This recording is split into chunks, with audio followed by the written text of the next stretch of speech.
Good morning 9 class. ये आपकी आज की वर्कशीट है, वर्कशीट नंबर 9।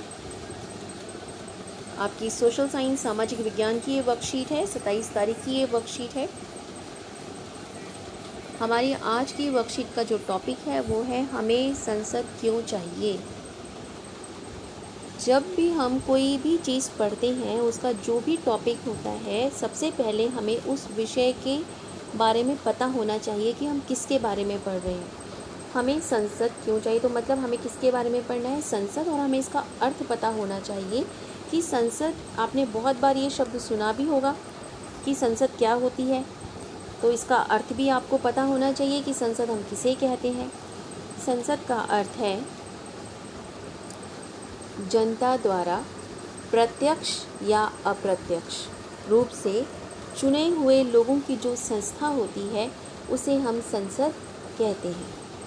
एक बार ध्यान से सुनिए कि जनता द्वारा प्रत्यक्ष या अप्रत्यक्ष, सीधे डायरेक्ट तरीके से या इनडायरेक्ट तरीके से जिन लोगों को हम चुनते हैं, उन लोगों के द्वारा जो संस्था बनाई जाती है, उसे हम संसद कहते हैं। अब इस संसद में कौन कौन आता है? इस संसद में आते हैं सबसे पहले राष्ट्रपति, जिनका चुनाव अप्रत्यक्ष रूप से होता है। हमारे द्वारा चुने हुए लोगों के द्वारा राष्ट्रपति का चुनाव होता है, जिसकी एक अलग पद्धति होती है। राज्यसभा, इनका चुनाव भी अप्रत्यक्ष होता है। और फिर लोकसभा, जिसका चुनाव प्रत्यक्ष होता है।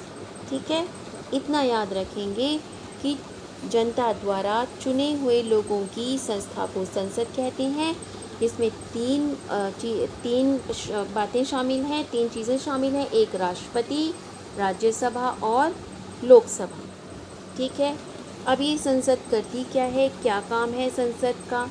संसद देश के नागरिकों को देश के निर्णय लेने की प्रक्रिया में हिस्सा लेने और सरकार के असंवैधानिक कार्यों पर अंकुश लगाने का काम करती है।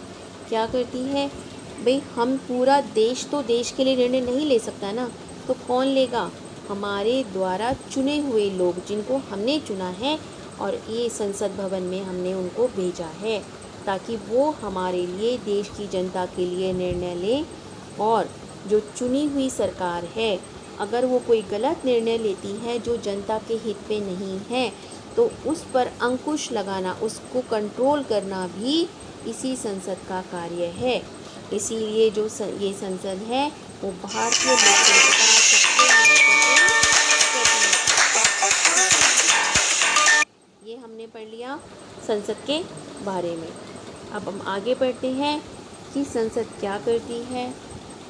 सबसे पहला, जनता के फैसलों का सम्मान होना चाहिए। आपको पता है, हमारा देश पहले गुलाम था, हम अंग्रेज़ों के गुलाम थे।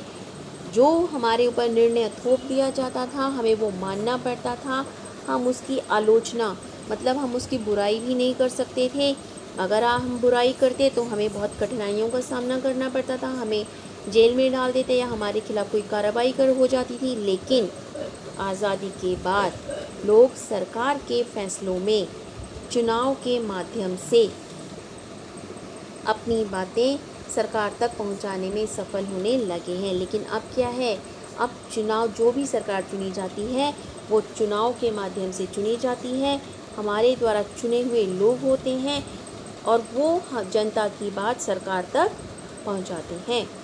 साथ ही सरकार सबकी ज़रूरत और मांगों के प्रति भी संवेदनशील रहने लगी है। मतलब उसको ध्यान रहता है कि हमें किसकी कौन सी मांगें पूरी करनी है। कोई ऐसा निर्णय नहीं लेना है जो जनता के हित में ना हो। सेकंड, जनता और उनके प्रतिनिधि, देश के नागरिक ही सबसे महत्वपूर्ण होते हैं।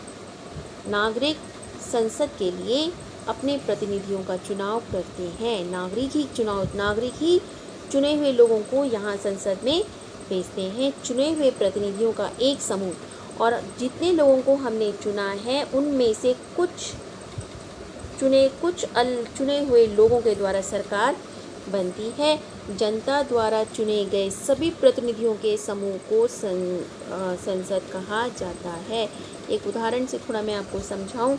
मान लीजिए हम लोगों जनता के द्वारा चुनाव के माध्यम से इतने लोगों को चुना गया है, ठीक है, इतने लोगों को हमने चुना, इन सबको जनता ने चुनाव के माध्यम से चुना।